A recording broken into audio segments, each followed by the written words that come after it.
Anyone who believes in indefinite growth on a physically finite planet is either mad or an economist. We don't want to focus politics on a notion that involves the rejection of principles around which a large majority of our fellow citizens organize their lives. We are not as endlessly manipulable and as predictable as you would think.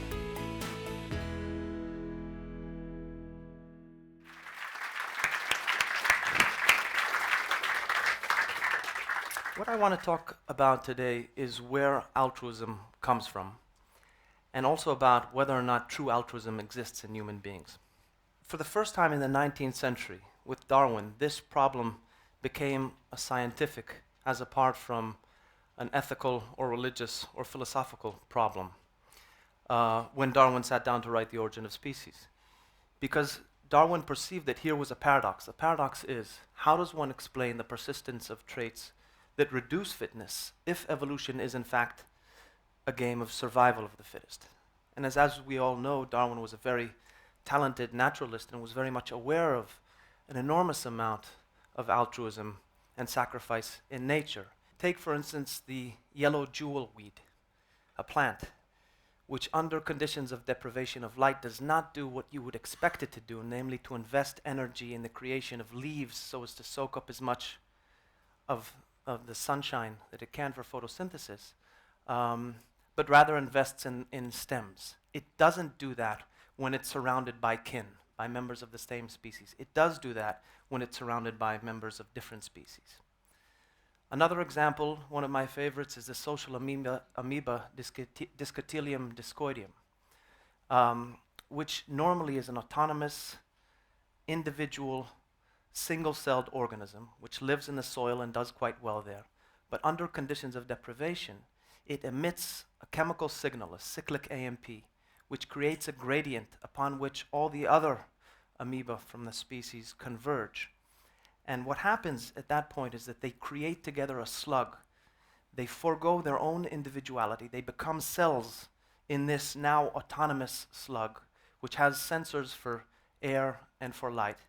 And when these sensors are satisfied, an amazing thing happens. The top 20% of the slug create out of their own body a cellulose stalk, which allows the bottom 80% to shimmy up the stalk as spores and create a kind of orb at its top. It looks like a lollipop, which now gives them the chance to be carried away by a felicitous wind to greener pastures. So the top 20% have sacrificed themselves for the bottom 80% in this very amazing amoeba.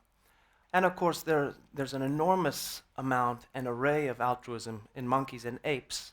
Don't let anyone tell you that humans are the only people, the only organisms that jump into rivers to save each other. There are many observed instances of monkeys who do that, and in the case of monkeys, it's actually much more valiant because monkeys, unlike us, do not know how to swim. Now, all of these examples are examples of what's called biological altruism, which is defined by the result of a behavior. In other words, if an organism acts in such a way so as to confer a fitness benefit on another organism while incurring a fitness cost, it is by definition an altruist. Now, notice that that does not subsume any kind of intention, and therefore no kind of mind, which is why we can have altruistic amoeba. On the other hand, psychological altruism, which is the kind of altruism that we talk about when we talk about altruism between human beings, is something very different. If I take an old lady across the street, and while doing so I'm hit by a truck and am killed, but the result of my actions is that the old lady makes it to the other side of the street. If she knows that I did that only to be written into her will, she will rightly not consider me an altruist, nor will anyone else in this room. In other words, psychological altruism is all about intention and not necessarily about result. So you have two very different things, biological altruism being defined by the result of an action, psychological altruism being defined by the intention behind a behavior. And yet, just like the knee and the kidney and the fingernail, the human brain, which allows for psychological altruism, has been subject to the ruthless call of natural selection. In other words, it too is a result of a natural process. There must be some kind of connection between biological altruism on the one hand and psychological altruism on the other, connected via an evolutionary process. in the 150 years ever since Darwin, in the attempts during that time to crack the problem of altruism, 3 broad solutions to the problem have been offered. Those are altruism as nepotism, altruism via reciprocation, and group selection. Altruism as nepotism is the idea that we often act kindly or altruistically towards members of our family, towards kin, because we share genes with them. So this is the gene's eye point of view, that it actually makes sense to act sacrificially towards a member of your family because you'll be helping that member pass the same self genes into the next generation. And from the gene's eye point of view, it really doesn't matter in which vehicle, namely in what body, that happens. The next idea is reciprocation, which is basically the notion of you scratch my back, I'll scratch yours. So it's a kind of business deal. Finally, group selection as a mechanism for the evolution of altruism. Imagine 2 groups competing against one another. One group is full of altruists, the other group is full of egoists. If you're an individual within the altruistic group, is it in your interest to be an altruist, or should you be looking out for yourself? If you take a step back while everyone's charging ahead, well, you'll probably live, you'll have better chances of living to fight another day.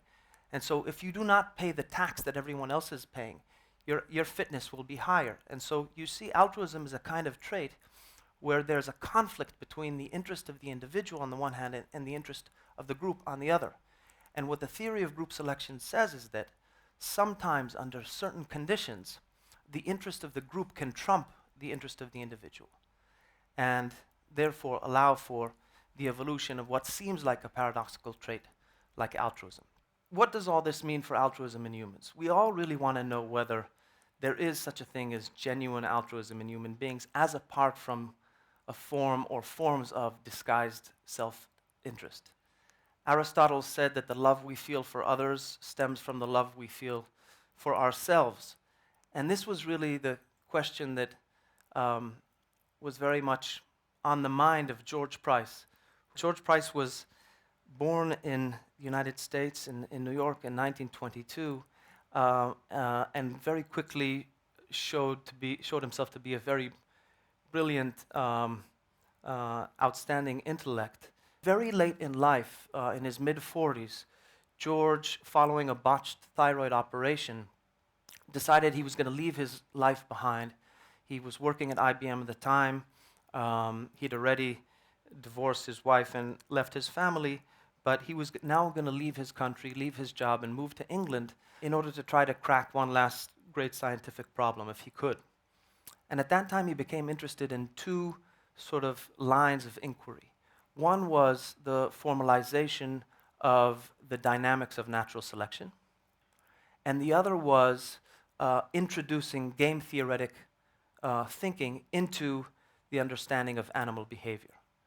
And on the first line, he very quickly, within half a year, wrote an equation which later became known as the Price equation, which to him seemed like a very beautiful equation, and he could hardly believe that it was a new equation because it was also very simple and it was a mathematical tautology, and yet it seemed to be very powerful for understanding the evolution of traits, in particular where there is a conflict between 2 levels of the biological hierarchy.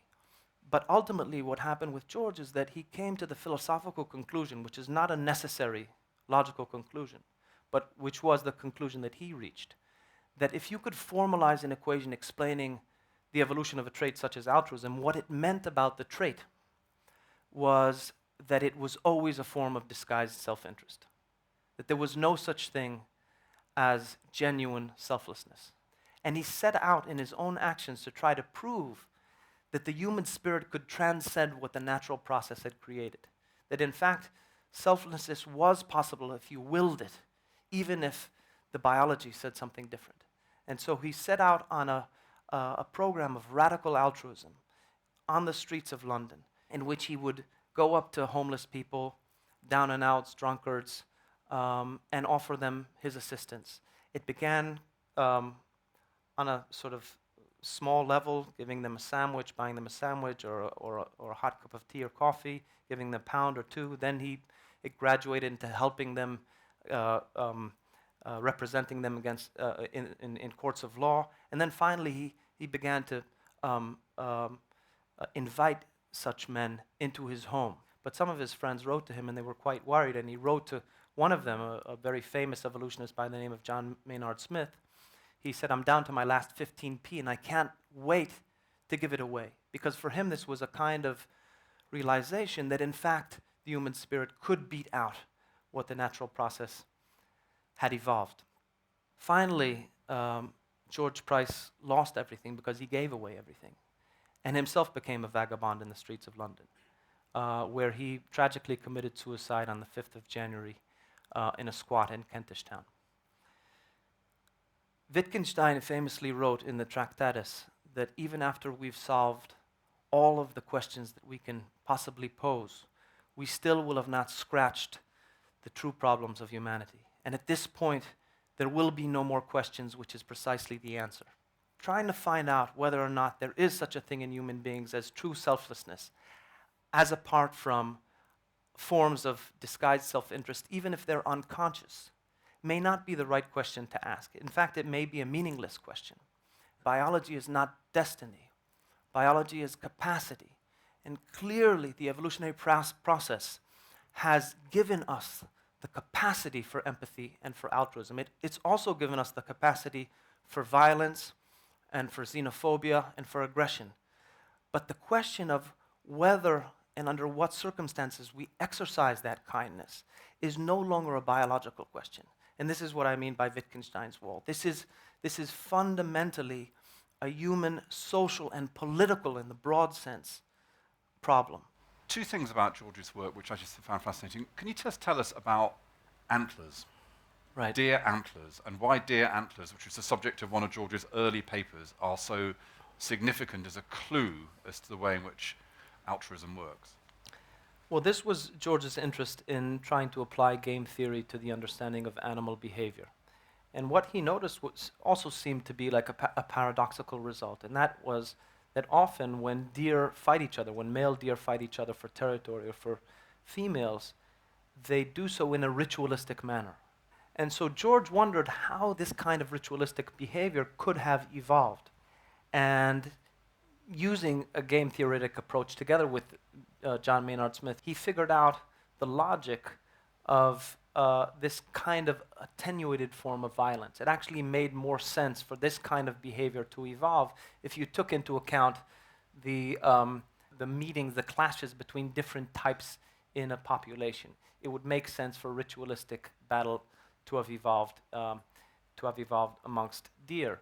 Now, this was very interesting. He had worked in the Manhattan Project, and in fact, in the 50s, became very interested in the Cold War and the politics of the Cold War. And so, if it was possible that in nature, a kind of ritualistic battle could evolve in which no side would actually be hurt, there would be no letting of blood, then this would be of interest to human politics as well. George was one of the first, if not the first people, to really think about applying game theory to the problems of evolution. Now, I just wanted to people to understand that ever since then, there's been more and more interest in applying game theory to evolution. And it continues to be really at the cutting edge of our thinking. Right.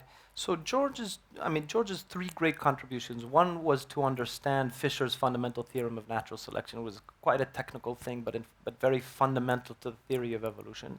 The other was to apply game theory to evolution, and the third was his equation, the Price equation. There are two minds about the Price equation. There are people who look at the Price equation and think that it's the most brilliant way of looking at the dynamic of natural selection. And then there are those who think that it's a very beautiful equation, but you can't really do anything with it. And so there are two camps and two minds about the Price equation. When it comes to that famous 1973 paper, Applying Game Theory to Animal Behavior, everyone takes this to be the beginning of revolution in evolutionary thought, because ever since then, the idea that in order to understand the evolution of behavior, you have to understand the dynamics of an individual, taking into account the choices of another individual, right?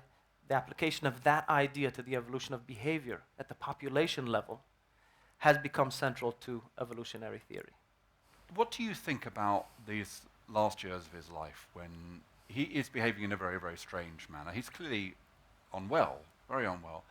Now, when we talked to Steve Jones for the radio program, Professor Steve Jones, he was kind of very adamant that we should just think that George really lost his mind, and this is a tragedy, and he was very ill, and if he hadn't been ill, then he would never have got into all the things he got into. Now, your account suggests slightly differently, that although he was ill and there were parts of mania about his behavior, you think that his behavior was a direct reflection of those things which he had been studying and the issues that those raised for him.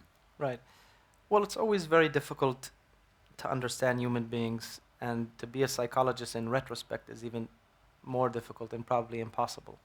And there is no question that George was unwell. He had a thyroid imbalance which necessitated taking pills, and he'd often decide not to take his pills because he thought that if he didn't take his pills and he continued to survive, then this would be a signal from above, from the God that he believed in, that he should be continuing his work.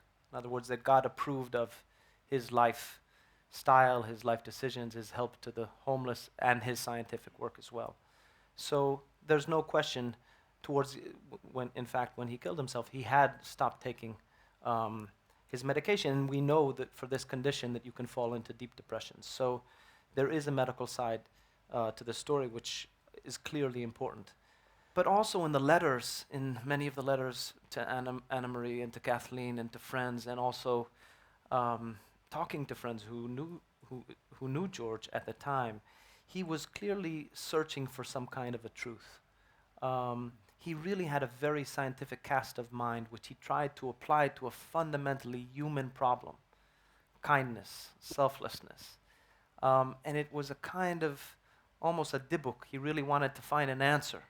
I used George's life to try to pinpoint the very sort of the deepest paradox about the question, which is, if this is sort of a natural endowment, a natural inheritance, which is down to an evolutionary process, how can it be that true selflessness actually can be possible amongst humans? And I think that George Price is really the embodiment of man's attempt to sort of understand that problem in a very, very fundamental and personal and touching way.